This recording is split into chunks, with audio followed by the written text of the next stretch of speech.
Unele înveți ca motociclist și anume unele înveți de la alții și altele înveți de unul singur. Eu am învățat de unul singur să nu-mi ascult vocea din cap. Vocea care îmi spune să mor tu de nu-i curba asta cu 100 la oră. Să mor tu de nu te tapezi de acolo. Și ce dacă n-ai prezervative? Fute-o așa. Hai că mai poți, mai ia 100 de fost. Alte lucruri care le înveți este, de exemplu, spun alții, o să zic că motocicletă necăzută și femeie Căzută? Da, necăzută. Așa! Nu există! În primul și în primul rând o să cazi ca un prost. Deci tot timpul, la început o să cazi ca un prost. Nu o să te aștepți că o să cazi. De exemplu, să zicem că te afli în fața curții, da? Îți pui crigul, deschizi poarta, te ții pe motor, intri înăuntru și te lași așa într-o parte. Vezi? Și la un dat o să te întreb, dar de ce nu mă opresc? Ei bine, am uitat cricul. O să zic cum prost. Atunci e un lucru bun oricum, pentru că ești de unul singur. Alteori o să cazi în trafic. Aici e puțin mai nașpa. Există 3 stagii când cazi în trafic. Înainte să cazi, exact când cazi și după ce cazi. Înainte să cazi, singurul tău gând este aoleu să-mi bag până cum fac. Să nu țipi ca o femeie, înțelegi? Pentru că ești un bărbat și ai și motor. Adică nu trebuie să țipi ca o femeie. Niciun bărbat nu trebuie să facă ca o femeie. Bărbatul trebuie să fie bărbat. Și ea nu poate să... El nu poate să răgnească ca o femeie. El trebuie să răgnească ca un bărbat. Cum?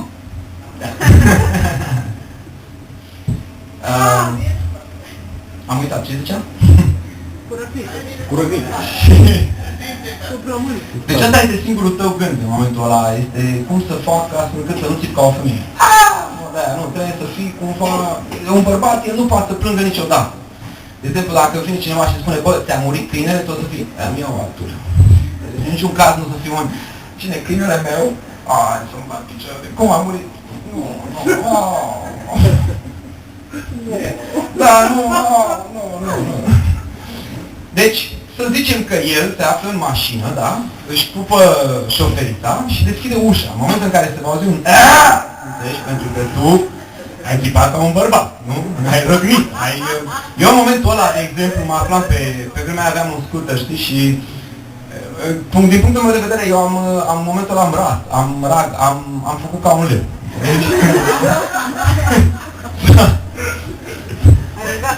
Se întâmplă însă după aceea, în momentul din timpul accidentului, când ai impresia că tu o să te tăvălești precum un ninja, înțelegi? O să faci un slide ca Rossi, adică ceva profesional, știi?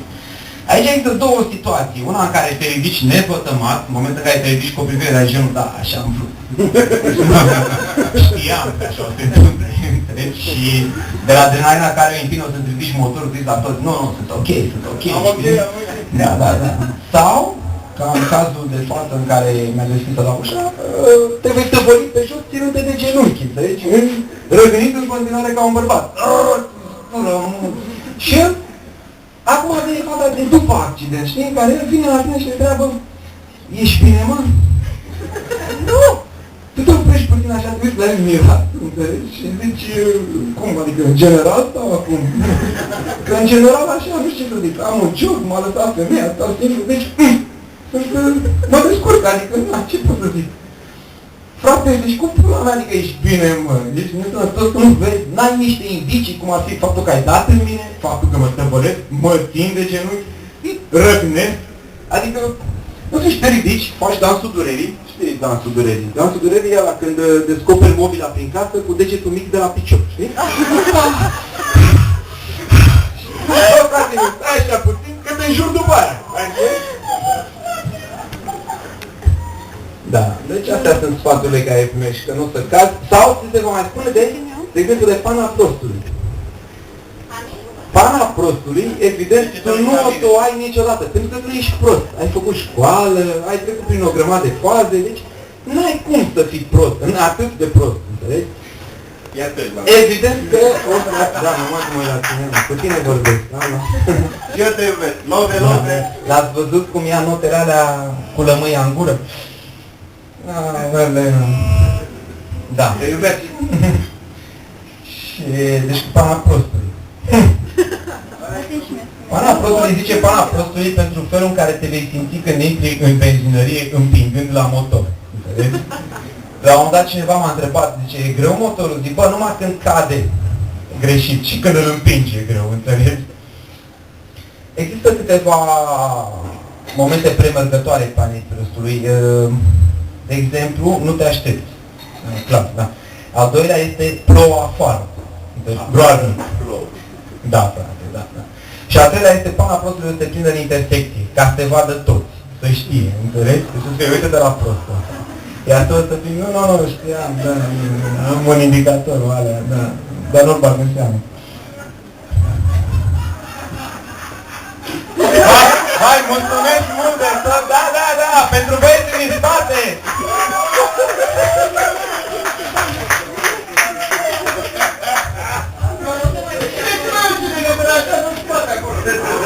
Da. Evident, când o să intri în benzinărie împingând la motor, o să fie toți benzinarii, ca niciodată, înțelegi? Toți ăia de acolo îmbrăcați salopente care se vor uita la tine și nu se știe ce să facă, să mustăcească, să râdă în hohă, se facă. Eu l-am tăiat repede, le-am zis, bă, știi ce o să le fac la motorul ăsta? O să-i fac primul. Da, unde e râsul ăla, mă? Alo, renunț eu. Așa.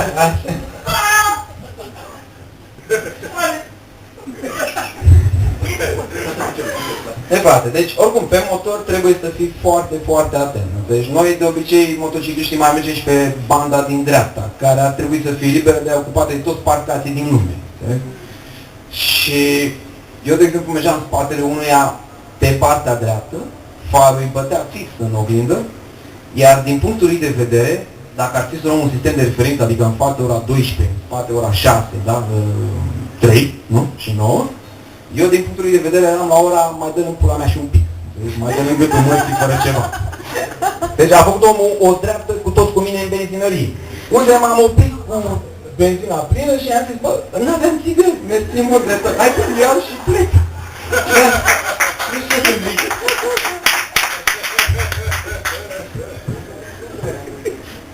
Un alt lucru la care trebuie să fii atent și nu se spune la școala de moto este că pe motor nu trebuie să mănânci cu ceapă, nu trebuie să mănânci nici.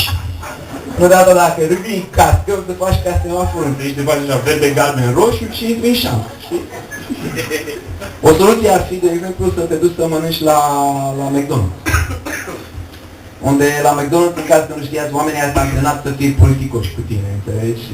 Tu vrei ceva repede, se cheamă fast food, da? Deci repede, mâncare. Intri acolo, un cheeseburger. Doriți și suc? Du-te în gâtul, măi, dăm sandwich-ul în pac, mi-e foame, vreau să plec. Ce sucuri aveți, o să-mi întrebi?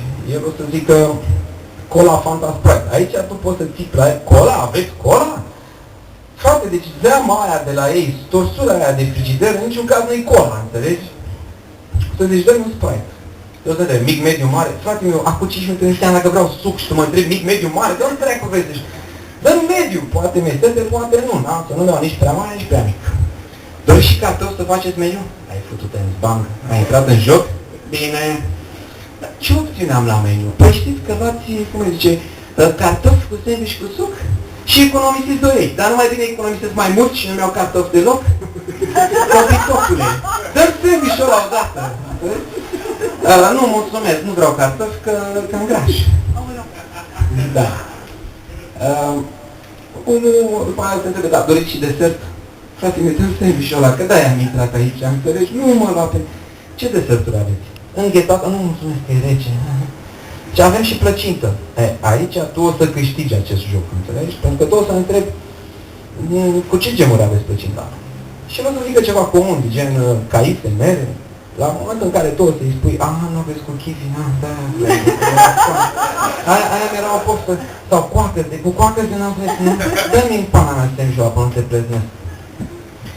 Însă, stăteam și mâncam sandwich-ul la McDonald's și mă gândeam, zic, bă, da, dacă ești bârbuit, știți? Tu cu toții aveți un prieten bârbuit, care este ori bârbuit din cap, ori se grăbește când vorbește. Și de obicei se blochează în vocalele, în consoanele vocale, consoanele grele, da? D, Z, H. Înțelegi? Iar majoritatea dintre ei au câte o problemă asta care vor să o cucerească, să treacă peste ea. Și orice cum unui bârbuit cel mai tare lucru care poți să-i faci când te sună să zici zi repede că n-am baterii. Aia e... și închizi. Sună mai încolo. Da.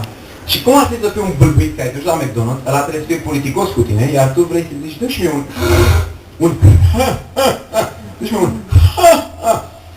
iar eu să zic, nu știu, îi face un stop, nu că pot, nu, dă un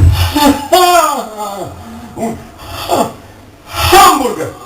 Și eu zic că dorești și cartofi și dai din cap, nu. La care o să trebuie mici, medii, mari,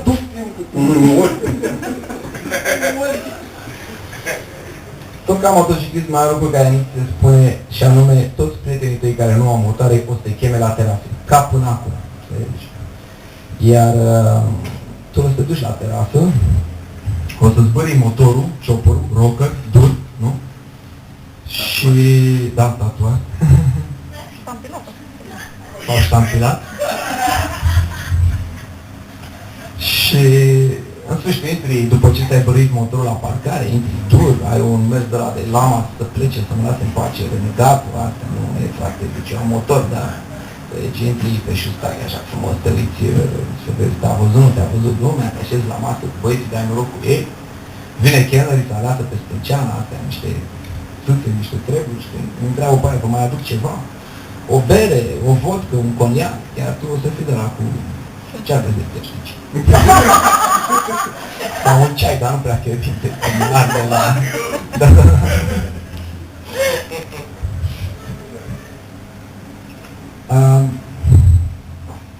Tot în afară de motociclist, mai sunt și, cum zice, singuri, care sunt niște lucruri care le vei învăța în momentul în care o să fii singur. Și anume, de exemplu, vasele trebuie spălate în momentul în care își dezvoltă propria religie. Sau, de exemplu, dacă lași ciupercile prea mult în frigider, o să-și dezvolte propriile lor ciuperci.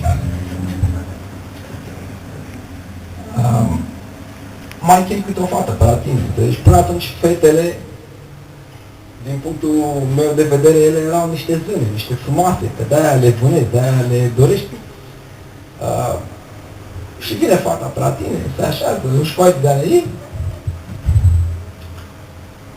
La un dat duce la WC, da, ca orice om normal, dar din punctul meu de vedere nu era normal. Până atunci fetele, din punctul meu de vedere, ele nu făceau treaba asta între ele. Da. Și este a dat toaletă, îmi iau repede cartea, am înțeles, mă duc eu, începând cum am căcat. Aici o problemă, prințesul. Te bagi acolo, frate, și vezi și cazi de genul, dai cu fata în chiuvetă, pang! Frate, deci femeia se călărește, nu? Mâncate cu vitamine, mâncate cu sănătos, nu era așa. Vrei să te duci la cumpărături. Cum știi că te duci la cumpărături, ca burlac? Gândacii și aranjează morți în formă de semnul de la Carrefour. Hai mă, lasă drept. Chiar vrei să trecăm halul ăsta, am ajuns. Intri în Carrefour, sau de fapt, de exemplu, în cazul meu intri în Mega Image. Deci că eu imediat cum ies am un Mega Image. Da. Îți faci așa o listă, tu intri în casă. Bă, mai am ulei, mai am hârtii igienică, de-astea, de aleguri, știi? Și îți faci o notă în cap. Deci, bă, uite, am luat capul cu ceva timp niște cereale, să expire, să merg la lapte neapărat. Intri în Mega Image și te de aleguri. Deci, evident, portocale, Nutella, alte ale. Tu te-ai dus să ții 3 lucruri. Deci, 3 lucruri și o să ieși cu vreo 17. Evident, ăla o să te întrebe la ieșire, pungi aveți? Frați-mă, pasca, mă, am vreo 3 pungi în pana, pentru că la Mega Image au apărut pungile reciclabile, deci, pe care ți-ai luat din prima una, oamenii au făcut o strategie de marketing, aveți pungi de astea? Nu, n-avem, o să le băgăm imediat, de-abia aștept să apară să-mi iau. Ții punga și evident că uite acasă. Și el o să întrebe de aia, pungi aveți? Am vreo 15. Am o pungă de pungi, deci o arunc o dată la 2 luni. Evident că ajungi acasă, te scoți dimineața și îți dai seama că n-ai hârtie igienică și lapte. Este exact ce ai uitat. Da, da, atenție, ai ultimul balsam de rufe cu miros de ocean. Pentru că nu e așa, eu am fost la ocean și știu exact cum miroase. Deci tu ce acasă nu e miros de asomnie, de orice altceva ce n-am văzut în viața mea. Cum adică cu miros de ocean? Ce frumos miroase la tine în casă, miroase a ocean. A, și tu ai fost pe acolo?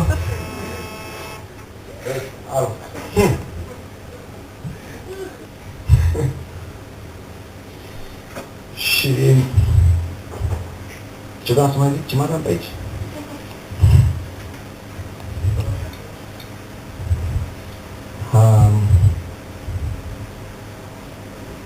Deci, unde eram? Eram la cumpărături, nu? La ocean, la ocean, cu ocean. La ocean, la mirosul de ocean. Frate, putea să miroase o pită și n-am mai făcut niciodată. Da, am văzut, dar am poză, știi? Am 15 giga de așa ceva acasă. Dar faci că fără miros. Bună fete! Ce faci să te plimbi? Terminat? Păi, sincer, cam atâta aveam. Lasă, mai mic, ai început să te pentru mă. Deschide sucul.